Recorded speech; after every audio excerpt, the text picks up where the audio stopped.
مفتی طارق مسعود کے بیانات کے لیے مفتی صاحب کے آفیشیل چینل مفتی طارق مسعود سپیچز کو سبسکرائب کریں۔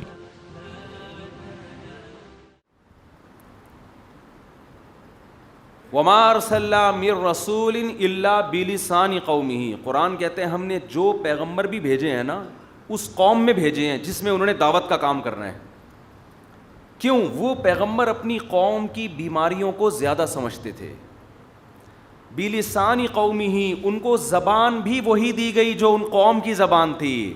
ایسا نہیں تھا کہ پیغمبروں کی زبان الگ اور پبلک کی زبان الگ۔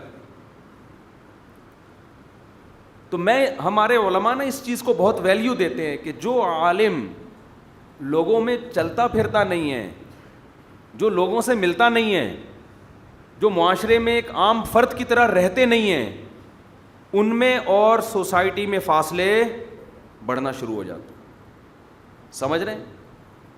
سوسائٹی میں اور ان کے درمیان فاصلے بڑھنا شروع ہو جاتے ہیں۔ تو میں پورے ہفتے جو ملاقاتیں ہوتی ہیں دائیں گائیں بائیں گئے ہر طرح کے لوگوں میں بیٹھا، ایک تو ہم نے لوگوں سے یہ کہا ہوا ہے، پوری چھوٹ دی ہوئی ہے کہ بھائی ہمارے اندر کوئی خامی نظر آئے، آپ کو بیان میں کوئی بات نظر آئے کہ یہ غلطی ہے، کھلے دل سے کہہ دیا کرو۔ بعض دفعہ بڑا مسئلہ یہ ہوتا ہے کہ آپ نے اپنی ایک پرسنالٹی ایسی بنا لی ہوتی ہے کہ لوگ آپ کو آپ کی غلطی بتاتے ہوئے ڈرتے ہیں۔ جب یہ آپ کی حالت ہو گئی تو سمجھ لو آپ کا زوال شروع ہو گیا۔ سمجھتے ہو؟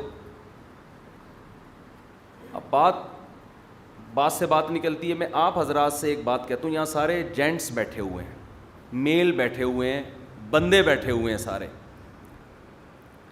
جن میں جتنے بھی یہاں مرد بیٹھے ہوئے ہیں نا، ان میں کچھ کسی کے بیٹے ہوں گے، کچھ کسی کے ابا ہوں گے، کچھ کسی کے شوہر ہوں گے، کچھ کسی کے بھائی ہوں گے، اور کچھ سب کچھ ہوں گے۔ مرد کے اندر ایک بڑا عیب یہ ہے، خوب سمجھ لیں، کہ جب اسے یہ بتایا جائے نا کہ تمہارے اندر یہ غلطی ہے تو وہ سنتا نہیں ہے، وہ فوراً جذباتی ہو جاتا ہے، غصہ آ جاتا ہے اس کو۔ یہاں سے آپ کا زوال شروع ہے۔ خاص طور پر مرد بیوی کے معاملے میں بہت سینسیٹیو ہوتے ہیں آج کل۔ عورت نے اگر کہہ دیا نا اپنے شوہر سے کہ آپ کے اندر یہ عادت خراب ہے، اس کو آپ درست کریں، تو آدمی کہتے ہیں میری بیوی کون ہوتی ہے مجھے سمجھانے والی؟ یہاں آ کے اس کا میٹر کیا ہوتا ہے؟ ایک دم گھوم جاتا ہے کہ تو ہمارا باپ ہے جو ہم کو سمجھا رہا ہے۔ یہ اس کی علامت ہے کہ آپ میں تکبر کوٹ کوٹ کے بھرا ہوا ہے۔ تکبر کا پوٹلا ہے آپ، تکبر کا بورا ہے۔ اپنی غلطی سننے کا اگر آپ میں تحمل نہیں ہے نا، آپ فرعون میں اور آپ میں کوئی فرق بولو نہیں۔ ایک دم جو ایکسائٹڈ ہو جاتے ہیں نا، بیگم نے کچھ بول دیا، آج ہماری بیگم نے صبح مجھے کچھ بولا، مجھے بھی آیا ایک دم سے طیش آنے لگا، تو پھر میں نے کنٹرول کیا، میں نے کہا صحیح کہہ رہی ہے، اس کو بولا میں نے کچھ بھی نہیں، واقعی صحیح، اس نے جو میری غلطی نکالی تھی وہ بالکل، وہ غلطی کیا تھی میں کیوں بتاؤں آپ کو؟ بھائی کیوں بتاؤں آپ کو؟ ہماری غلطی ہم جانے، اللہ جانے۔ مجھے تکلیف ہوئی کہ بیوی کے منہ سے اپنی غلطی کا سننا اچھا نہیں لگتا کسی کو بھی۔ ابے یار ہم گیس بجلی کا بل ہم دے رہے ہیں، بچوں کی فیسیں ہم ادا کر رہے ہیں بھائی، تمہیں گھر میں ہم نے لا کے رکھا ہوا ہے، اور آلو پیاز ٹماٹر کا خرچہ ہم اٹھا رہے ہیں، سمجھا تم ہمیں رہی ہو، سمجھا ہم تمہیں بجائے تم ہمیں سمجھا رہے۔ تو آدمی کو یہ نیچرل ہے ایک دم سے نا، تھوڑا سا وہ دماغ کی تاریں دائیں بائیں ہوتی ہیں۔ باپ سمجھائے پھر بھی آدمی آج کل تو باپ کی بھی برداشت نہیں کر رہے، بیوی کی کہاں برداشت کریں گے؟ باپ کچھ بات سمجھا کے تو دیکھے۔ آج کل گھروں میں جو باپ اور بیٹے کے تعلقات اچھے ہوتے ہیں نا، وہ اس لیے ہوتے ہیں کہ باپ نے کمپرومائز کیا ہوا ہوتا ہے کہ بیٹے کو چھیڑنا نہیں ہے بالکل، ان کی صنف نازک جو ہے یہ ان کی طبع نازک پہ گنا نہ گزرے، اس لیے اچھے تعلقات ہوتے ہیں باپ بیٹے کے۔ جس گھر میں باپ بن کے دکھائے گا اس گھر میں تلواریں چلیں گی۔ بیٹے سنتے ہی نہیں ہیں۔ میرے پاس جو کیسز آتے ہیں نا، باپ کئی دفعہ کیسز آتے ہیں باپ بیٹے کو سمجھا رہا ہوتا ہے میرے سامنے, بیٹا میرے سامنے ہی بول رہا ہوتا ہے ابا کو, ابا غلط کہہ رہے ہیں, ابا غلط کہہ رہے ہیں, ایسا نہیں ہے. میں کہتا ہوں یار تم مجھے بڑا مان کے میرے ساتھ آئے ہو, میرے سامنے آؤ, میرے سامنے اتنا چیخ رہے ہو تو باپ کے سامنے کتنا چیختے ہوگے. کسی غیر کے سامنے تو آدمی تھوڑا سا خیال کر لیتا ہے نا, وہ 2 منٹ میں اندازہ ہوتا ہے فالٹ بیٹے میں ہے, یہ سن ہی نہیں رہا. ارے سن لے تھوڑی دیر یار, پھر بعد میں سمجھا دینا کہ ابا کو تھوڑی سی غلط فہمی ہوئی ہے, اس طرح نہیں ہے بس. تو اس کا نا نشے سے بھی بڑا گہرا تعلق ہے. یہ جو آج کل سگریٹیں اور بار بار چائے چائے چائے چائے, یہ سب چیزیں انسان کو ہائپر کرتی ہیں. فضول قسم کے یوٹیوب پہ نا, کل میں نے دیکھا کافی کے فائدے, کوئی فائدہ نہیں ہے کافی کا, یہ یوٹیوبرز بیوقوف بناتے ہیں. بعض دفعہ تو یہ رپورٹ سے ثابت ہوا ہے کہ کافی کی کمپنیاں یہ گڑبڑ کر رہی ہوتی ہیں, ڈاکٹروں کو ہائر کیا ہوا ہوتا ہے کافی کے فائدے پہ. کافی کا یہ نشہ ہے بھائی, کوئی فائدہ نہیں ہے اس کا, نہ چائے کا, نہ ہم بھی پیتے ہیں چائے لیکن فائدہ نہیں ہے, بس ویسے ہی پی لیتے ہیں کہ شکر ہے گٹکے سے بچے ہوئے ہیں چائے کی وجہ سے. جیسے جو ارطغرل ڈرامہ دیکھتے ہیں فلموں سے بچ گئے نا, ڈرامہ تو ڈرامہ ہے چاہے کوئی بھی ہو, لیکن ارطغرل سے ہم اس لیے زیادہ پابندی نہیں لگاتے کہ چلو انڈین فلموں سے بچا ہوا ہے, اس بے حیائی سے بچا ہوا ہے, کوئی ہسٹری سن لے گا تو ہم بھی چائے یہ سوچ کے پی لیتے ہیں کہ کوئی فائدہ نہیں ہے اس کا.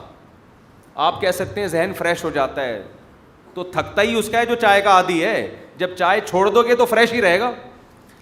ارے کوئی ہیروئن پیتا ہو, آپ اس سے کیوں پیتا ہے, کہتے ہیں پی کے فریش ہو جاتا ہے. تو کمبخت تو نے عادی بنا دیا ہے تو تجھے پینے کی ضرورت پڑتی ہے نا, تو نہ پیتا تو ویسے ہی فریش رہتا. جو چائے نہیں پیتے ان کو چائے کی ضرورت ہی نہیں ہوتی, جو پیتے ہیں ان کو پھر ضرورت پڑتی ہے تھوڑی دیر کے بعد. تو اس میں کوئی تو یہ جو نشے کی چیزیں ہیں نا, نشے کی چیزیں پتہ نہیں کیا کیا نقل کے, ایک نشے والے ماہر ایکسپرٹ تھے, ان سے میں نے نشے کی رپورٹیں لی. آئس پی رہے ہیں لوگ, آئس سے یہ ہوتا ہے, اس سے یہ ہوتا ہے, چرس, میں نے پوچھا چرس سے کیا ہوتا ہے, چرس سے یہ ہوتا ہے, ہیروئن سے کیا ہوتا ہے, انہوں نے بتایا ہیروئن سے. پتہ نہیں کیا کیا پی رہے ہیں بھائی لوگ بیٹھ کے, چرسی تو کچھ بھی نہیں ہے. ہم تو چرسیوں کو برا سمجھتے تھے, اب تو چرسیوں کو گلے لگانے کا دل کرتا ہے, تم تو کچھ کر ہی نہیں رہے. لیکن ایسا نہ ہو چرس پینا شروع کر دیں آپ. تو بہت یعنی جو آج کل جو چیزیں پی جا رہی ہیں ان کے مقابلے میں چرس کی تو کوئی حیثیت نہیں رہی ہے. اتنی خطرناک چیزیں پی رہے ہیں لوگ. اللہ تیرا شکر ہے تو نے ہمیں شروع میں ہی مولوی بنا دیا تھا, ہم بھی پتہ نہیں کہیں سٹا وٹا لگا رہے ہوتے بیٹھ کے.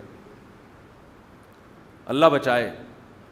تو مذہب بہت بڑی نعمت ہے اللہ کی. خیر کہاں سے کہاں بات چلی گئی, تو میں یہ عرض کر رہا تھا کہ میں ذرا آپ سے ایک بات کہہ رہا ہوں کہ دیکھو اپنے اندر اتنی لچک پیدا کر دو. میرے والد صاحب اللہ ان کی مغفرت فرمائے ایک بات بہت پیاری کیا کرتے تھے, بار بار کہتے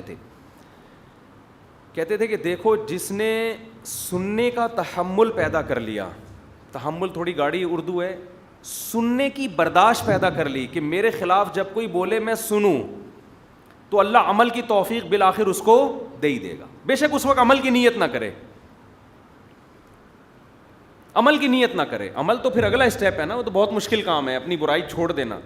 اپنی برائی برداشت کر لے سننا, میرے اندر یہ فالٹ ہے سن لے, اور کہہ دے ہاں یہ ہے, دعا کرو اللہ توفیق دے دے. یہ نہیں ہے آج کل. تو آپ کی بیگم اگر کبھی آپ کو کہا کرے نا کہ آپ کے اندر یہ فالٹ ہے کہ آپ ہائپر ہو جاتے ہیں, آپ آپے سے باہر ہو جاتے ہیں, تھوڑی دیر کے لیے کھوپڑی استعمال کیا کرو, شاید صحیح کہہ رہی ہو. اگرچہ آپ گیس بجلی کا بل دیتے ہو, لیکن اس کا یہ مطلب تو نہیں ہے کہ وہ ہر بات غلط کہہ رہی ہے. اور عورت کو بھی چاہیے کہ میاں جب اس کو ایک دفعہ سمجھا دے کہ بیگم آپ کا بات صحیح ہے, اسٹائل تھوڑا سا کیا ہے صحیح نہیں ہے. خواتین کے ساتھ مسئلہ یہ ہوتا ہے کہ باتیں صحیح ہوتی ہیں, اسٹائل ساس کا دیکھو نا کیسا اسٹائل ہوتا ہے, اسٹائل کی وجہ سے مسئلے خراب ہو رہے ہوتے ہیں. تو اس کو بھی چاہیے کہ 2 منٹ کے لیے تمیز سے سن لے. جب بھی کوئی نصیحت کی بات کرے فوراً بات کاٹ کے اس کا جواب نہ دیں آپ.